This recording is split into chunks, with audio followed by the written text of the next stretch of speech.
What I wanted to start with, we'll start with Paul, is, a couple of minutes on your flight experience and your perspective. How are you coming at this discussion as a pilot? I'll answer that, but first of all, I want to tell you what an editor-at-large is. It's a publishing industry HR term that applies to people who are not quite bad enough to fire, but not good enough to promote, so they make them editors at large. And now we have two of us up here on the stage, so it remains to be seen whether two editors at large on the same stage can be master debaters. Let that sink in. That's a bad, what's your language? My perspective coming into this job is that I started flying when I was young, when I was 19. That was 1969. I got into publications and newspapers and magazines, and then drifted into combining the two, and here I am, editor-at-large. Dave, you fly everything, so how'd you get involved in all this? What's held you into aviation? It was just, as a newspaper reporter, I got a ride in a typical sort of thing where the air shows come to town, they want some advanced publicity. I got a ride in a Stearman, open cockpit biplane like the one out on the ramp that Michael Maya Charles flies, and I always thought that aviation was, you had to be a master of complex machines, you had to be an engineer, you had to have a mathematical mind, and I have none of those things.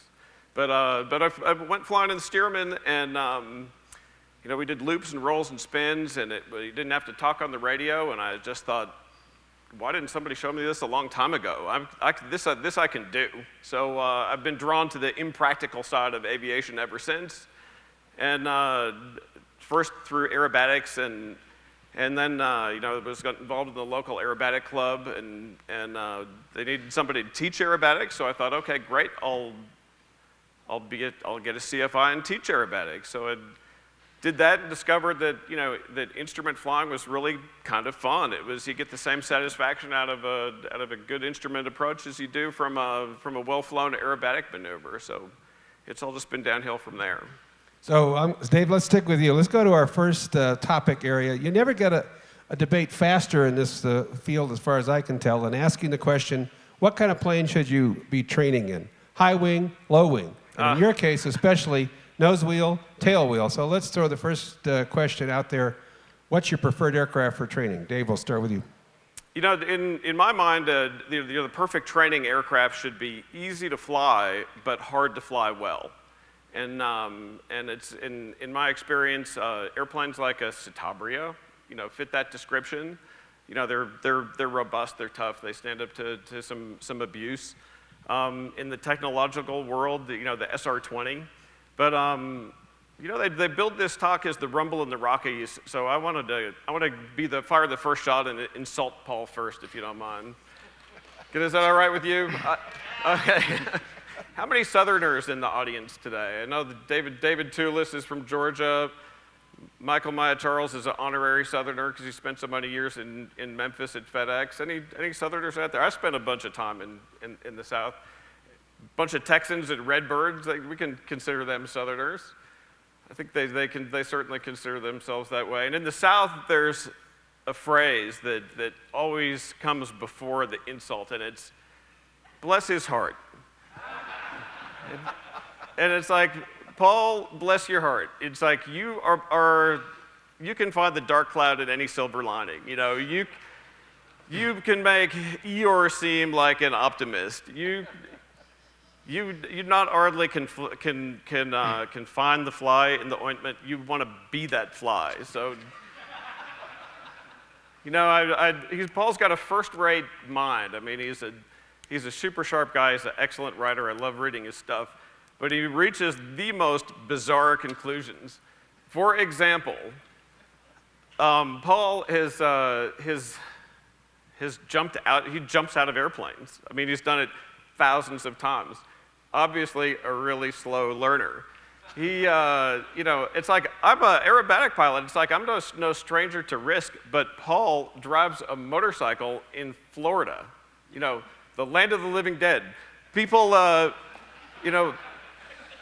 octogenarians driving Denali's. You know, that's what he uses to. That's the place that he rides motorcycles every day. So This is coming from a guy who flies an airplane that was built in a basement by a guy he doesn't even know.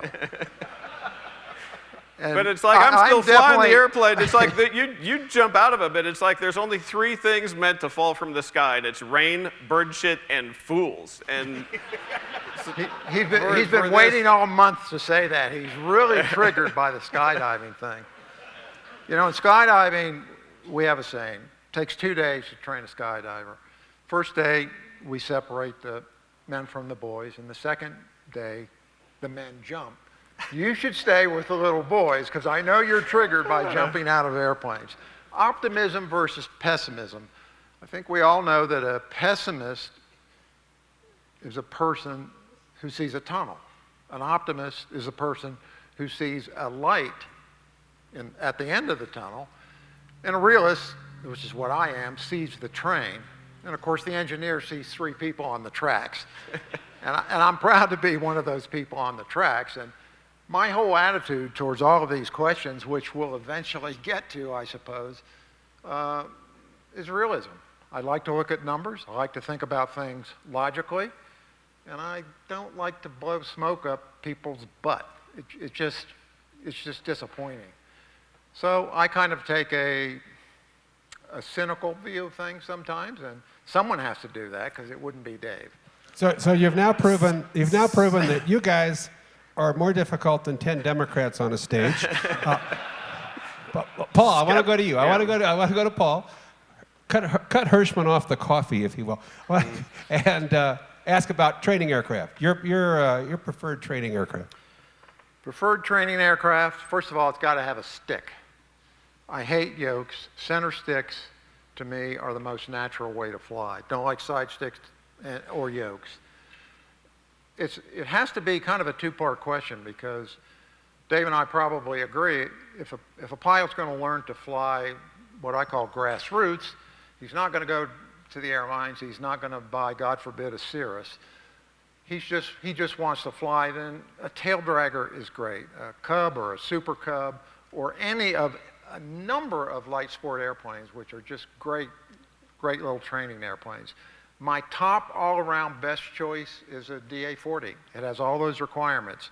It's got a center stick. It's got the technology, if you want it, all the way up to the most advanced glass panels. And it's one of the most sorted out airplanes I think I've ever flown. It's got no bad habits.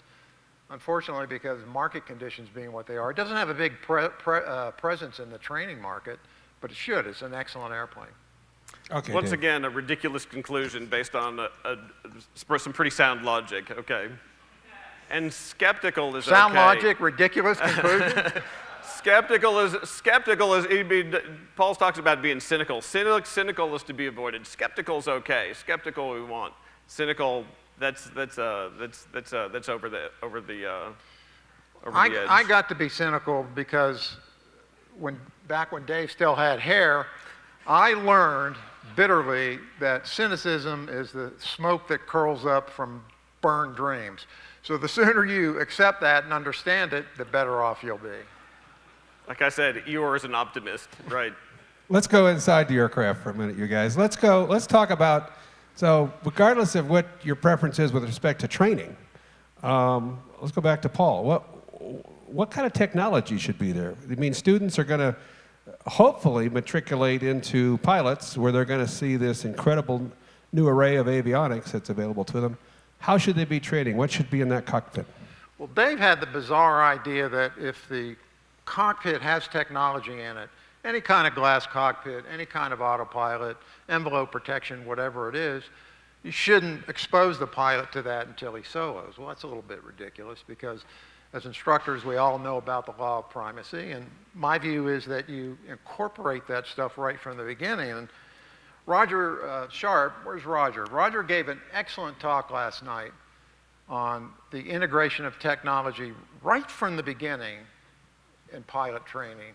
And I think we have to go in that direction because this technology is here to stay. We should really stop hiding from it, embrace it, and integrate it right from the beginning. unless the pilot is just going to be a grassroots flyer, then he doesn't care about it. And as far as the technology itself, Dave and I had this discussion yesterday. It's gotten a little overcomplicated so that, you know, if you go and you fly an airplane with a G1000 NXI, which I did last week, and I'm not current on it, I'm completely lost in it. So I would like to see an evolution back to simpler glass, simpler automation, like the Garmin G3 X Touch. It does all that. But however you use it, bring it in right from the beginning. We've got it. It's going to be there forever, and the technological evolution is only going to accelerate. Couldn't disagree more. It's you know, it's like your first 10 hours of training, the pre-solo time. It should be ideally, if I were king, it's like that would be in a champ or a cub off a grass strip till you solo. All the airport environment stuff, talking on the radio, airport markings, glass cockpits, that's all that can all come later. There's a time and a place for it. It's not at the very beginning. And Paul's misguided point about you know, we got to be exposed from the technology first because we're going to fly high technology airplanes. How about a Asiana 777 that is destroyed on landing on a VMC day in calm winds because the pilot doesn't have that sort of stick and rudder training and can't recognize when the auto throttle's not engaged. It's like, regardless of your pursuits in aviation and where you end up, I would love to see that first pre-solo time at a grass strip in a champ. Even though I'm older than Dave, Dave is living in a fantasy world because flying tail draggers out of grass strips, however fun it is, and that's what I do, is not the real world of flight training. The real world of flight training is in piston airplanes with the wheel in the front, and ground instructors and flight instructors trying to teach the pilot the basics. As Roger pointed out, and I think this is wise, and a real insight for me is your instructors shouldn't be wasting their time doing ground schools. You should turn that over to the kind of technological resources we have today. GIFT is one. They can teach themselves through computer-based or app-based training, and then get them out in the airplane, or better yet, the simulator. Teach them how to fly that way, and as Roger pointed out, you get more knowledgeable pilots, you get fewer failures, and just better competence. If they want to go find a grass strip, hey man, I'm all for it. I love it, but that's not the real world of flight training. So Paul, you've gotten us into flight training, which is a great place for this group to be. Maybe I'll go back to Dave and ask this. Both the publications in both organizations have focused a lot on flight training. AOPA focused a lot on how to successfully engage in flight training activities years ago. There's going to be awards given this evening again at this event for some of the best in flight training around the country. So we know that there are schools that do a superb job of flight training. What's your perspective, though, as you travel around? Is flight training, particularly in this country, getting better or worse? I think it's getting better. I think that's reflected in the accident rate, which there are fewer accidents. You people are on the very vanguard of this. I mean, it's like the fact that you're here tells me it's like you want the very best ideas, you wanted the very best information, and you're networking. You're at the very front of that charge, and it's like the tools we've got for flight training are so much better. You know, I think it's you know, it's easy to wax poetic about the old days and you know, pilots of yore were so much better. It's like, I think that's a bunch of nonsense. It's like you know, back when the military was teaching in T6s or SNJs, I mean, they bought left wings by the trainload because they were ground looping so many airplanes. You know, we seem to forget that. It's like there were so many more fatalities in flight training than there are now. You know, our acceptance of the loss rate was higher then, and I think that you know, our acceptance is lower now, and I think that's a healthy thing. That's as it should be. He completely changed his answer. When we pre-briefed this, Dave was going to be the guy who said that flight training was That's worse. the way it flies, too, by the way. I'm just keeping you off balance, Paul. He was the guy who said that flight training was worse, and I was going to be the guy that said it was better, so now I'll say it's worse. Actually, I think there's a portion of it that's worse in that some of the schools, not necessarily the Embry-Riddles, but some of the mid-sized schools and even the local mom and pop flight school feel a pressure to get people through the programs so that they can go on to become instructors for 16 hours and then go on to be an airline captain. And as Roger pointed out, it's producing some really terrible candidates. People that just don't have basic flying skills or basic knowledge or basic analytical skills. Dave's right, it has not shown up in the accident rate yet. I'm hoping that it doesn't. So in that context, thus far, through say about 2016 or 2017, we've done a pretty good job because the accident rate is at a historic low level. The area we can in only which hope that it stays that way. The area in which I would agree with Paul that it's worse is that we're mimicking our schools and we're teaching to the test, and so much of flight training now is, and I'm as guilty of it as anybody because I'm an active instructor, and my focus is usually, all right, student, let's get you through the test. I don't feel a lot of times like I'm helping to create a well-rounded aviator with a broad interest and a love of aviation and all aspects of it.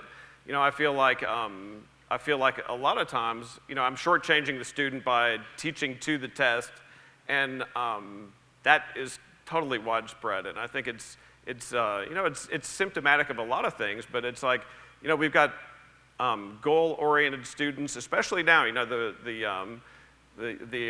Boeing numbers on the demand for professional pilots. People want to become professional pilots. They want to check the box. They want to move on. And it's like, but I think that we as instructors do a disservice to our students when we only teach to the test, and that aspect has certainly got worse.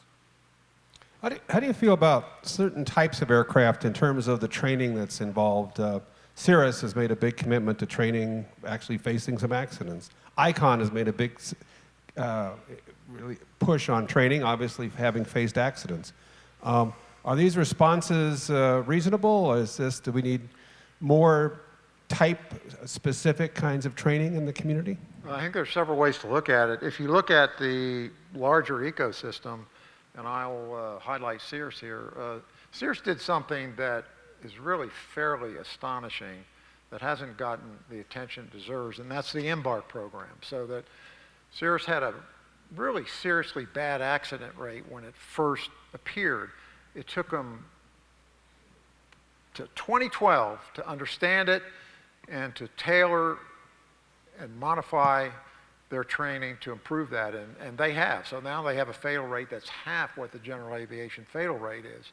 But what they really did that's absolutely admirable is if you buy a used Cirrus, you could be the second owner, the fifth owner, whatever. Cirrus will give you free training in that airplane. It's called Embark. And this is what I call enlightened self-interest. So they're doing two things. They're making that pilot safer. They're reducing the chance of the likelihood in their own exposure to liability and accidents. And I think that's a great thing. I'd like to see other companies do it, and maybe some training organizations to get them involved. I just did some coverage on the Icon. What Icon is doing is pretty good as well.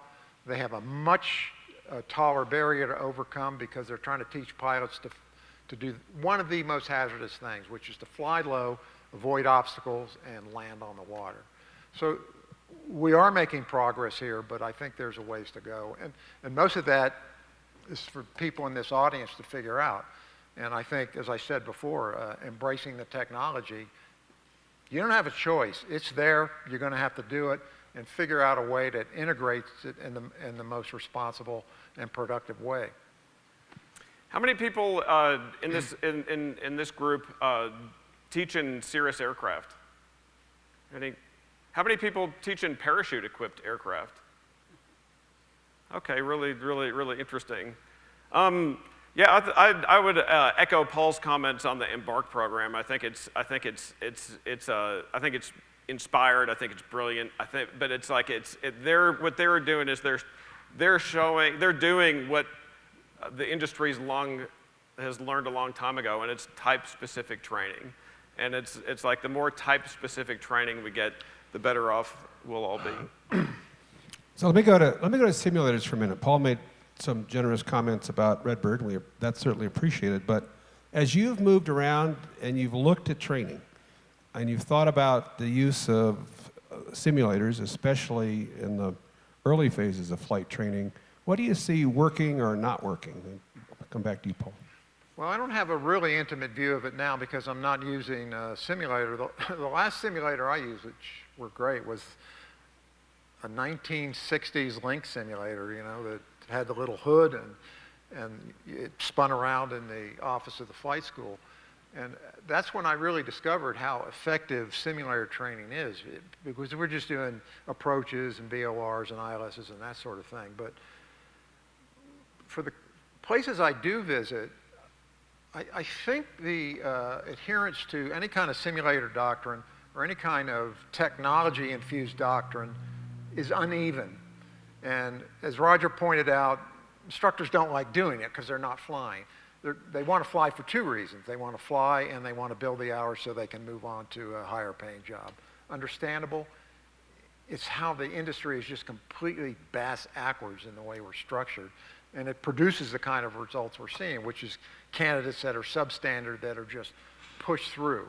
So if I look in this audience, I assume just about everybody here is using simulators in some form, right? Or no? I'm seeing some no's. I'm a real believer in it, and it doesn't matter whether it's motion-based or fixed-based or even a tabletop simulator. These things are all good teaching devices, much better than the cockpit will ever be. Yeah, I would certainly agree, and it's like the ship has sailed on the value of simulator training. I mean, the airlines use it, the military uses it. We've all seen the benefits there. I would submit that you don't even have to look that far. It's like look at your kids, or I mean, it's like they're playing flight simulator games on their desktop PCs, and when those kids get in an actual airplane, they're terrific. They learn so quickly, and it's like I attribute that largely to their gamers. They've been doing this stuff for years. I'm going to ask you guys to think a little bit about some of the trends, and I'm thinking, Josh, we might have a little time for some questions from the audience. So maybe if the mics are around, we'll do that in a couple of minutes. But let's talk about, you both are communicators. You're both communicating with different audiences. One of those audiences are people of all ages who are contemplating the notion that they might learn to fly an aircraft. Talk a little bit about how you're thinking about those people today. Who are they? What do you think is going to attract them to us? Maybe Dave, we'll start with you on this. Yesterday on the way here, I took an Uber on the way here, and I was wearing my AOPA hat with wings on it, and the Uber driver asked if I was a pilot, and I think he was a young guy from India, and man, he just was telling me that his life's mission is to learn to fly. He wants to be a professional pilot, and so when we got here, Redbird was setting up, and he came in, and the folks from Redbird sat him down at the J, and they were showing him this simulator, and and English is not his first language, so they were setting him up with, ATC programs and live ATC programs, and how the language and communication piece can fit, and how he can get started on this simulator before he starts his flight training, and how it'll help push him through. And I just thought, I'm going to be riding in the back of his 787 someday, because it's like, and I'm convinced that it's largely genetic. I've got a son and I've got two kids. One of them, when they were infants, an airplane would fly overhead, and one of them would point. You know, the other never looked up. It's like that. It's one's got the flying gene, one doesn't. Doesn't mean I love one of them any more or less than the other one, but it's like it's genetic. There's something internal. Paul, what do you think about the group out there? Well, I think Dave is waxing eloquent again. Yeah, it's genetic, but it's also economic. So, and I think that is the major barrier for people learning to fly airplanes. We hope when light sports airplanes came along, it would reduce the cost. It has a little bit, but not substantially. I've had the same experience of introducing people to flying, and they get interested. They probably have the right DNA, but then it becomes that financial impossibility to do. And of course, there are ways to address this, and I think AOPA has done a good job of it in promoting clubs. That's probably the single best way to get people involved in aviation. But otherwise, it's a fairly small clique of people, and for the U.S. domestic piston aviation side, it's not growing, and I'm not really bullish that we found the way to get it there yet. Well, so you got into the other area I wanted to get into a little bit, which is projecting. You know, we got hit so hard with the recession, 2008 for the next few years, and it took years to come back at all. Economy continues to grow. The health of general aviation, I think, is still pretty fragile. Paul shared a thought. He may have additional ones, but I guess maybe Dave, are you optimistic or pessimistic about where the community's going in the next 5 to 10 years? You know, I'm not surprisingly optimistic. I think when I look at the landscape, I see that you know, what was killing pilots when I learned to fly, and it was getting lost, running out of gas, controlled flight into terrain, and then and also you know, obviously disorientation in the clouds. You know, we've got answers to just about all of that now. You know, we've got weather, traffic, terrain, moving maps. You know, and I think it's you know, the main killers of pilots have been addressed in some really meaningful ways. I think that the fascination mankind has always had for flight is as strong as ever. Paul rightly points out the financial barriers are high, and when you look at new airplanes, they're getting higher. You know, it's like $1 million piston single. Are you kidding me? You know, I mean, it's like, it's a shock. But it's like, there are plenty of, you know, I had a friend that just bought a really cherry Cessna 140 for $22,000 last week. So it's like, you know, you don't have to get a brand new $1 million airplane to fly. I think there are ways to do it economically. I know that when I was learning, I did my own sort of scrimping and saving to do it, and as probably most of you in this room did too. And the Uber driver yesterday, I mean, that's what he's obviously a motivated guy. I have no doubt he can overcome the barriers. I'm not optimistic or pessimistic. I'm realistic, because things that I look at are the number of certified pilots and the number of airplanes we're making. Let's start with the airplanes first. Since about 2009 or 10, basically a decade, we've been making 1,000 piston airplanes a year, and I'm mostly interested in pistons. I think most of us are. We crash more than that. So we're not even replacing the fleet. As far as pilots go, I just looked at the numbers the other day. A decade ago, we had 211,000 private pilots. Now we have about 192 to 193,000. Same trend for commercial pilots. ATPs are up about, I think, 5 or 10% for obvious reasons, because these guys are going to the airlines. Mechanics down from, I think it was 329,000 a decade ago down to about 290,000 now. So this is a trend. It's obviously a downward trend. So if you're realistic, you look at that and say, where are the market forces that are going to push that back up? And can you generate those market forces with kind of a supply push, and I don't think you can. It has to come from external factors, and those will be demographic factors. To me, what keeps me from just completely opening a vein on this is that eventually the size of that market will bottom out and it will start to grow again because those demographic factors will change. GA will be very different than it is now because I think that's going to happen in the next 10 to 12 years. And at that point, we're going to be right on the edge of looking into autonomous flight. And when autonomous flight comes along, and you're going to see some announcements within the next couple weeks that are going to shape that, it's really going to begin to change everything. It will be a disruptive change.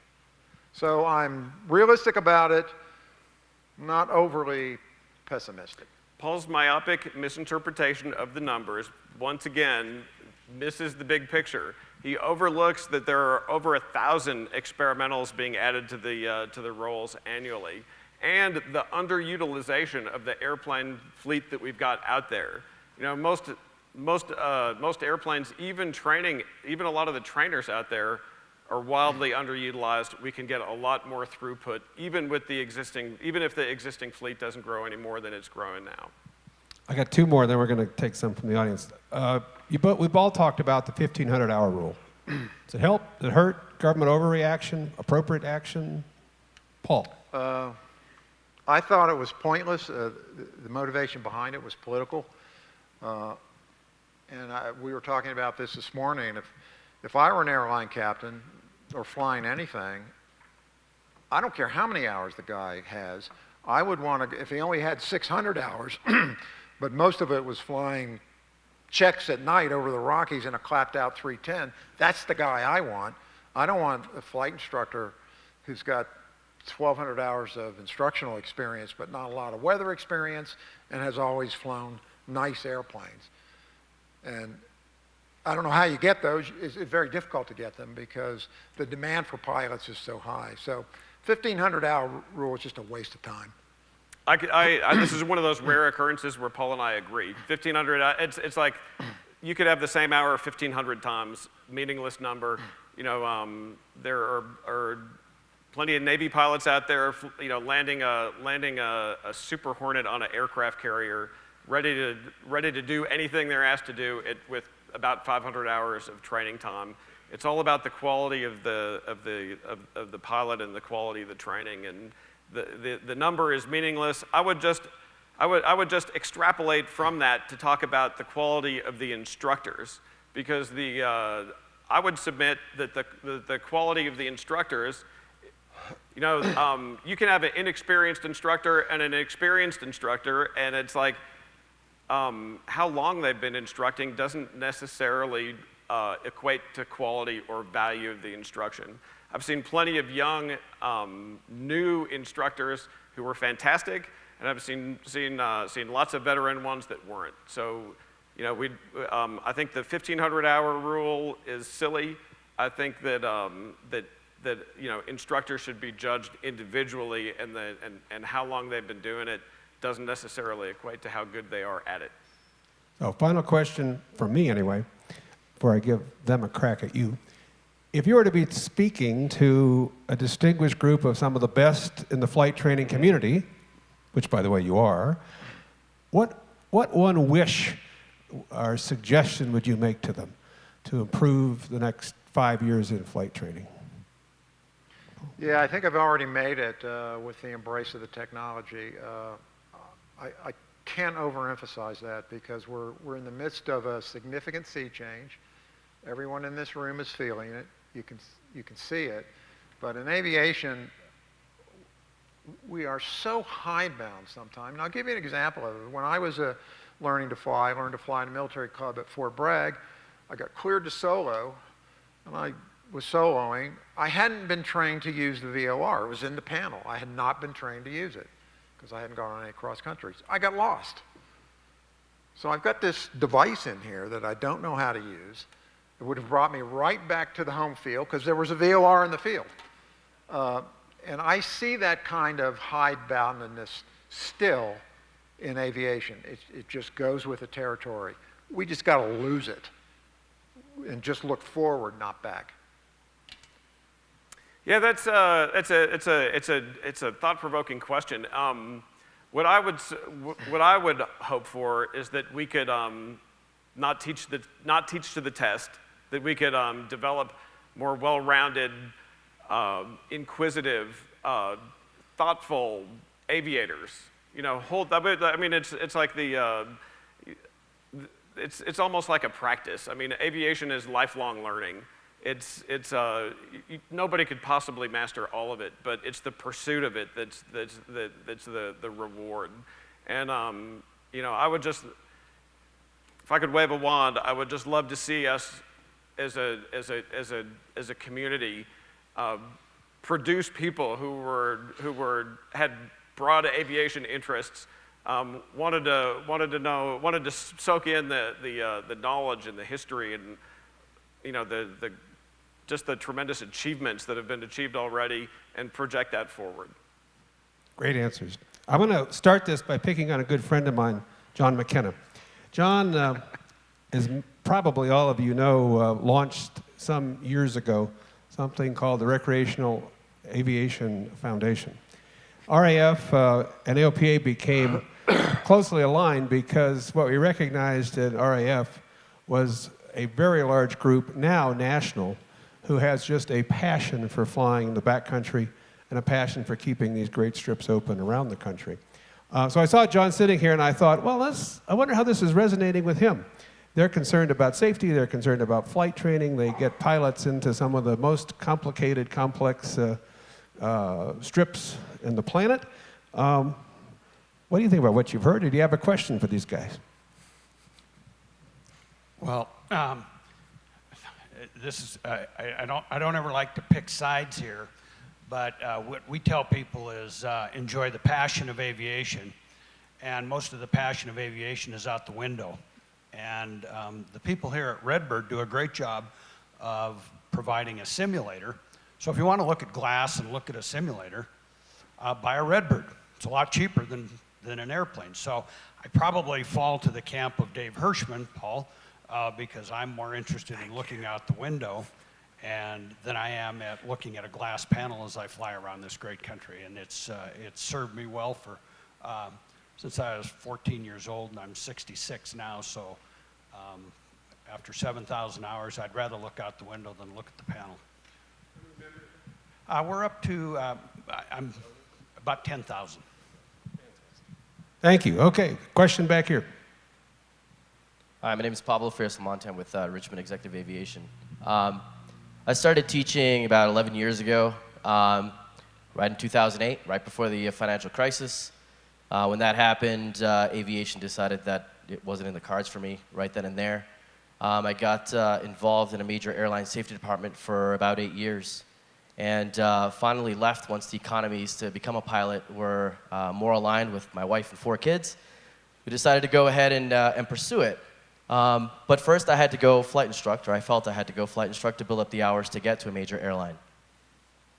What I saw being surrounded by guys who had just started teaching, who had just gotten their private pilot certificate probably 12 months earlier, was a stark contrast to what I had learned working 8 years in the safety department at a major airline.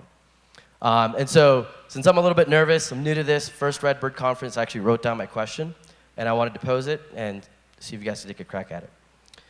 So, is there a resource out there that provides excellent scenarios that instructors can use in order to train students on aviation risk management and aeronautical decision-making, books, software, etc.? Has anybody written a book with actual scenario? Because you take an instructor who's brand new and they are the touch point with the student. You can have an amazing pilot mill with awesome curriculum, incredible resources, simulators, but if that instructor, I mean, I myself have been sat in front of a Redbird. My checkout was about 15 minutes, learning a couple of the switches and dials, and all of a sudden, I now need to convert this incredibly valuable box to be useful for the student for learning, right, without scenarios. So these resources would be ideal icebreakers for instructors or supervisors and leaders and students that they can use throughout training. Part of what makes a seasoned instructor so valuable is what they have seen in their experience. a brand new instructor, even after their first 500 hours of just trying to stay alive, as we learned last night, is only going to have his or her imagination to draw on in devising good, useful scenarios. Pilot workshops. Paul and I both we both work with pilot workshops to produce realistic VFR and IFR scenarios. They're not so much training scenarios, but you know, they're detailed, online, accessible pilot scenarios that I think we can work with. Also, our Air Safety Institute. You know, we have lots of especially video these days. We've got some really in-depth, long-form videos that look at one particular incident, talk to the participants involved, get into their heads of what they're thinking at each stage, and really what that does is it's a terrific replacement for the hangar flying that used to take place. You know, you know, when I was learning to fly, it was easy to soak up wisdom of veteran pilots because they were there and they'd be drinking coffee or something stronger, and they would tell stories, and you'd learn to think like a pilot from being around these veteran aviators. And so the format's changed, the delivery system is different, but that's what companies like Pilot Workshops are trying to replicate. Paul? Yeah, I agree. And that scenario training is not limited to a third party like Pilot Workshops. Training institutions are beginning to incorporate it too. And the FAA has gotten behind it and suggested it as a good training paradigm. And that certainly does help, but you still have to go out and do it. You have to set it up, and you have to have some kind of instructional framework, and it doesn't have to be a person. And that instructional framework leads the pilot through that decision-making process. Because if you look at a lot of the accidents, and I look at thousands of them, they almost all begin with bad decision-making. A mistake was made at the beginning, the chain starts, doesn't get broken, you have an accident. And I would just like to applaud you and your tenacity and grit for sticking with this for, you know, throughout all this adversity. I think that's amazing. Way to go. In fact, I thought the question was so well written that maybe there's an opportunity for a guest columnist for Flight Training Magazine. So. There we go. Who else? There's one back there.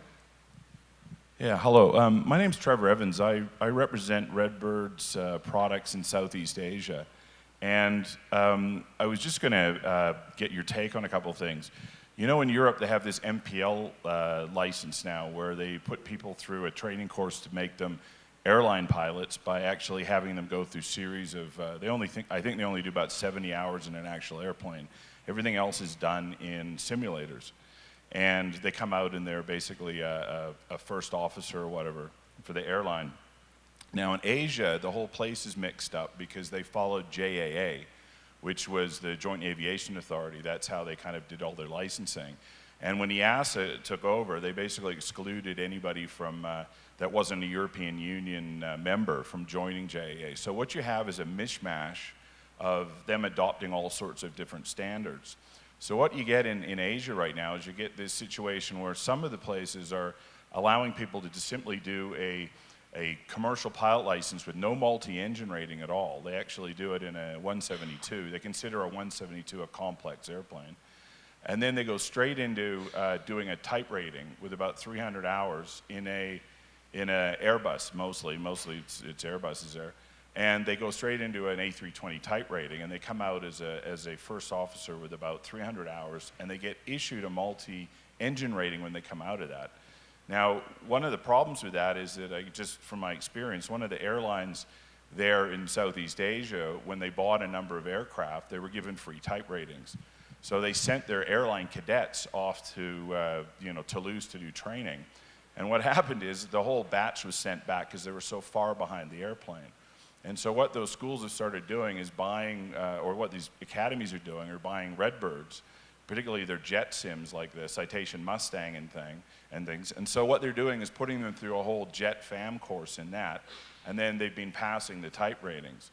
But do you ever see a situation where the US might end up for a shortage of pilots with the 1,500-hour rule now, because of the cost of actually doing all that training. Do you think that it would ever be a situation where they would go or copy that MPL license? And what's your opinion of the MPL license? You know, I think it depends entirely on the quality of the training program and how it's conducted. And I would give the example of Lufthansa. You're probably familiar with Lufthansa. They've had an ab initio program forever, and as far as I know, they've had good success with it. When we looked at those pilot demands for pilots and technicians and all the rest of it going ahead 10, 20 years, there's a lot of demand push there. And if the economics of the industry don't provide these pilots, then yeah, you have to turn to some creative solution like that. Philosophically, if you can make it work and you can get the output candidate to perform, I have no problem with it. But that's the trick. And in Asia, as you pointed out, they've had mixed success with this. Some of that I think is cultural, some of it's economic, some of it's technological. But why not? I mean, we don't have to continue to do things the way we have been just because we did them that way. Yeah, I really don't have an informed opinion on the topic. It's something that it's a concept I've read about, but have very little hands-on experience with. I will say, however, that I recently finished a pretty state-of-the-art typewriting course. It was my very first jet typewriting course, single pilot typewriting course. And at the end of that course, I've got the certificate. I am legal to fly this plane.